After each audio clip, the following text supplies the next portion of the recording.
अच्छा, तो अभी घर जाना चाहते हैं? अभी देख लें। तो circular motion, uniform circular motion का डेरिवेशन बेटा, तो वीडियो बना दे रहा हूँ कि जो है बाद में भी देख सकते, जरूरत पड़े तो, इसलिए कि देखना जरूरी। तो पहले जैसे एक सर्कुलर पाथ में कोई मूव कर रहे हैं, यूनिफॉर्म सर्कुलर मोशन, किसका डेरिवेशन? Centripetal acceleration. सेंट्रीपिटल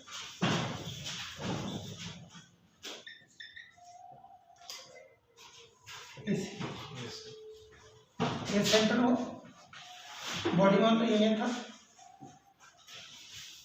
ये इसका पोजीशन वेक्टर, ये बॉडी यहाँ पे चला गया, बी पॉइंट, R2 वेक्टर, ये वाला O पॉइंट, एंगल है डेल्टा, और ये वाला हुआ displacement vector, that is delta R। तुम लोग ये जानते हो, ये जो टेंजेंट क्या नाम क्या होगा? वेलोसिटी होगी। ये वाला जो वेलोसिटी v1, तो इसके ऊपर जो वेलोसिटी है ये वाला क्या होगा? v2। और आगे बढ़ा दिया, ठीक है। ये भी जानते हो कि जैसे कोई वेक्टर ये है, दोनों का डायरेक्शन सेम है, तो क्या होगा? इक्वल वेक्टर होगा।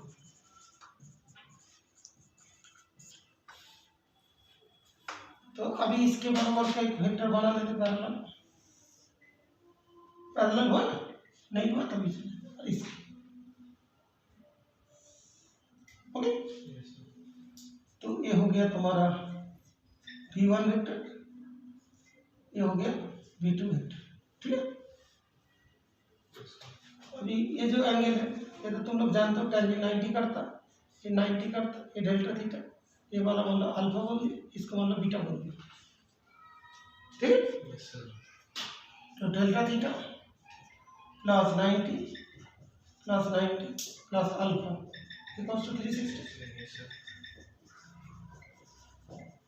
180, अल्फा प्लस बीटा वो भी 180, therefore delta theta plus alpha equals to alpha plus beta cancel, delta theta equals to beta, beta भी डेल्टा थीटा के बराबर है, दैट मींस v1 और v2 के बीच में एंगल डेल्टा थीटा है। ये वाला समझने का है, इसको एग्जाम में लिखने का जरूरत नहीं है, सीधे लिख देना पीछे से। जो लिखने का जरूरत नहीं उसको वैलिड किया करो, ये भी लिखने का कोई जरूरत नहीं, समझने का है। डायग्राम बना दिया, तो ये वाला डेल्टा भी है ना। तो इसके बाद क्या देखो, अनदर एक कॉन्सेप्ट आता है, कोई वाला एंगल थीटा है और ये वाला एल है, ये वाला आर है, थीटा इक्वल्स टू क्या होता है? एल बाई आर का अपन रेडियस। जब थीटा वेरी स्मॉल हो जाता है तब एल किसके बराबर होगा? ए बी के बराबर होगा।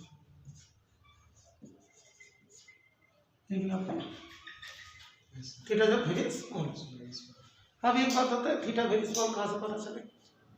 जब ए और बी के बीच में डिस्टेंस कम होगा, डिस्टेंस कम होगा जब डेल्टा टी टेंड्स टू 0, ठीक है ना।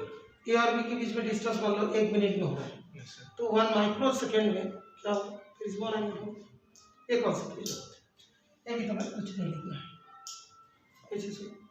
इसके बाद कंपेयर करना इसमें और इसमें, डेल्टा थीटा डेल्टा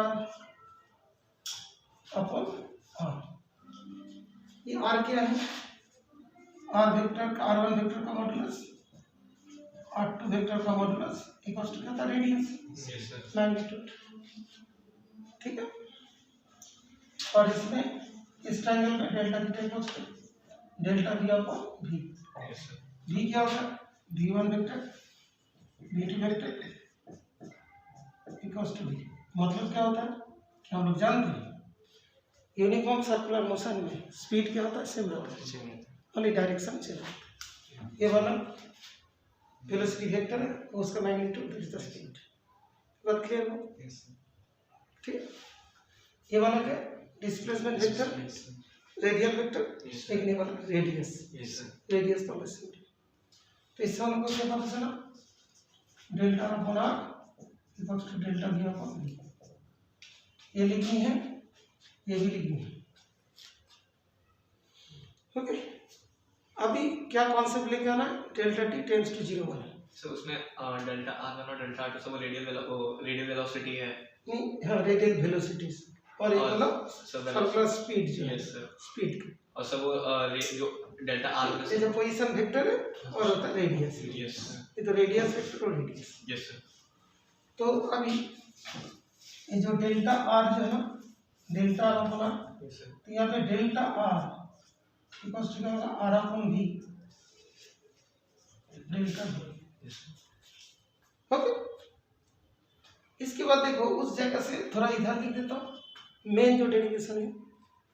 तो delta R upon delta T equals to V upon R delta V upon delta, इस तरीके से लिख देता हूँ। आर की जगह पे जैसे तुम्हारा ये जो है ना, इसके रेस्पेक्ट में लिख देता हूँ, थोड़ा सा चेंज कर, that is delta v equals to v into delta upon r। ठीक है, तो डायरेक्ट आ जाए। तो delta v equals to v upon r delta, दोनों तरफ डेल्टा टी से डिवाइड कर देंगे। तो delta v upon delta T equals to v upon r delta upon delta T. Clear? तो इसके बाद क्या करेंगे, ये तुम लोग जानते होंगे।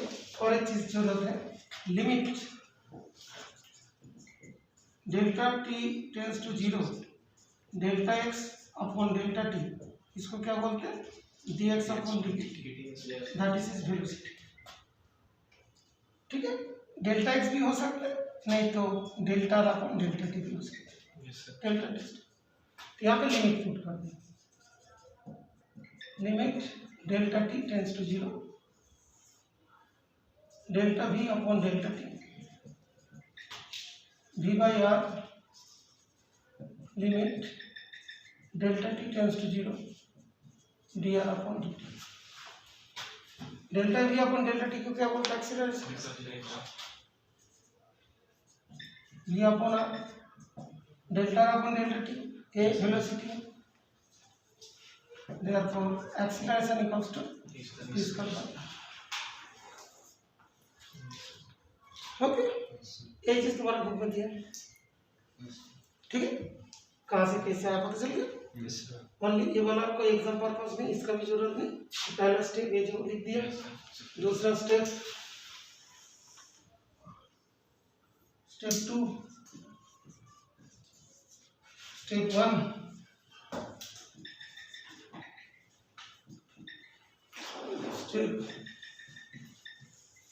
और एक वाला डायग्राम। क्लियर? और ये सारे कॉन्सेप्ट हैं। ठीक है, तो वो सर मतलब जो ब्रैकेट है उसको बस एक्सटेंड करने के लिए। हाँ, जो तुम लोग को नहीं समझ में ना, सर ये वाला डेल्टा थीटा क्यों लिया, इसीलिए लिया। बाकी तुम्हारा यही वाला है डेरिवेशन। यस सर, 3 नंबर में आता है क्वेश्चन, ये ऐसे अगर आएगा। क्यों 3 नंबर में? 5 कितने में? 2 नंबर नहीं तो 1 नंबर में आएगा। पहले पूछेगा what do you mean by centimetre acceleration. Okay, उसके बाद एक डेरिवेशन करो, डिराइव सेंटीमीटर, 2 नंबर हो गया। उसके बाद एक क्वेश्चन दे देंगे 3 नंबर वाले। ओके, 3 नंबर वाले क्वेश्चन में ये तो सेंटीमीटर एक्सीलरेशन हो और एक टेंजेंशियल एक्सीलरेशन होती है, और उसका अच्छा कोई जानता भी नहीं रहा तो नहीं हो रहा ना, सॉरी।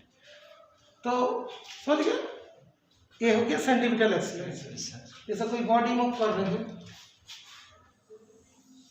तो इधर वाला जो है इसको बोलते हैं सेंटीमीटर एक्सीलरेशन, और इसको क्या बोलते हैं, टेंजेंशियल एक्सीलरेशन। और ये वाला क्या होता है, एक्सीलरेशन। इसका डायरेक्शन निकालना है तो इसके साथ एंगल निकालना पड़ेगा, एंगल कितना हो रहा है, इसका वैल्यू कितना है। जो सीधे जो जा रहा है ना उस डायरेक्शन में जो है टेंजेंशियल एक्सीलरेशन।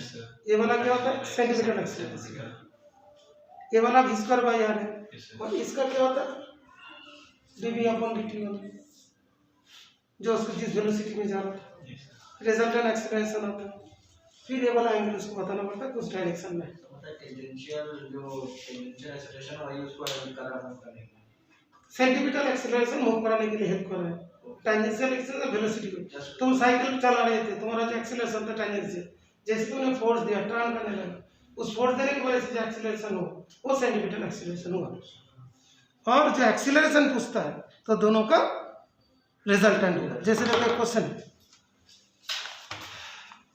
चेक करो क्वेश्चन नंबर 4.10 उसमें देखो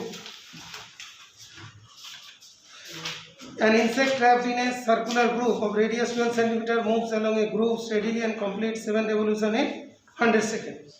What is the angular speed, linear speed, acceleration vector, constant vector? What is its magnitude? Okay, clear? तो ये क्या है? ये जो तुम्हारा इसके जो है एक्सीलरेशन जो बोला था हमने v square by r v equals to क्या होता है r ओमेगा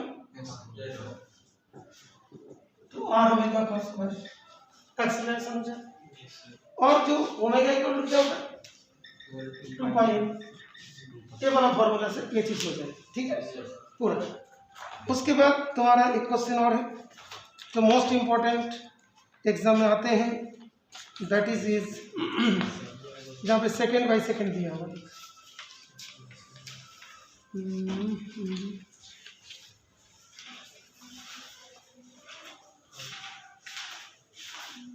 पहले कराया था ये 4.31 देख साइकिल वाला जिसमें तुम लोग कभी आए cyclist A cyclist is riding with a speed of 27 km per hour. मतलब velocity क्या tangential बना. He approaches circular turn 4.31. Cyclist. Radius 80 meter. He applies the brakes, reduces the speed at a constant rate 50 meter per second every second. मतलब metre पर second square. तो 50 metre पर second square कौन सा speed है? So 0.5 meter per second. हाँ 0.5 जो tangential acceleration है. और v स्क्वायर बाय 8 से क्या निकलेगा? सेंटीमीटर एक्सीलरेशन उसके बाद पूछा है what is the magnitude and direction of the net acceleration मतलब ए इक्वल टू क्या होता है at square plus ac square Yes, sir. ठीक नेट एक्सीलरेशन लेकिन एक्सीलरेशन क्या होता है वेक्टर क्वांटिटी होता है तो ये आगे इधर को अपना पीछे आंसर देखोगे तो वो दोनों दिए हैं ये दोनों क्वेश्चन इसके बाद हम लोग करेंगे ठीक है ओके